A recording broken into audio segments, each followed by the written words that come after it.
Pub లో photos తీస్తారు. Okay. Pub లో ఫోటోగ్రాఫర్ పెడతారు, ఫోటో తీసి దాన్ని ఫేస్బుక్ లో ఆ పబ్ పేజ్ లో అప్లోడ్ చేస్తారు. అయితే నేనైతే ఒక పబ్ కి వెళ్తున్నాను కదా, దాని పేరు రియోట్ అన్నమాట.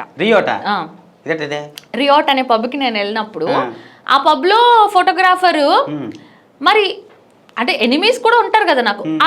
ఆ ఫోటోగ్రాఫర్ నేను ఎందుకు నచ్చినా నాకు తెలియదు. వాడు నన్ను తప్ప పబ్ లో అమ్మాయిలు అందరినీ ఫోటో తీసేవాడు. నన్ను ఫోటో తీసేవాడు కాదు, నా పక్కకు వచ్చి నా పక్క నుంచి కెమెరా పెట్టి ఆ అమ్మాయిని తీసేవాడు. నాకు అర్థం కాలేదు, ఏంటి ఫోటో తీయట్లేదు అనుకున్నా. తర్వాత సరే ఓనర్ కి చెప్పడమో పక్కన వాళ్ళకి చెప్పడం, బలవంతంగా ఏదో తీసేవాడు. తీసిన పేజ్ లో అప్లోడ్ చేసి నేను ఎతికేదాన్ని, పలానా డేట్ లో చూస్తే అందరూ అమ్మాయిలు నా ఫోటోలు ఎంత. ఇప్పుడు మనం ఒక షూటింగ్ చేసాం, అది రిలీజ్ కాకపోతే మనకి ఎట్లా అనిపిస్తుంది అలాగా. అయితే ఆ కారణం తోటి బాధపడి ఆల్మోస్ట్ 2 నెలలు పబ్కి వెళ్ళడం మానేసా.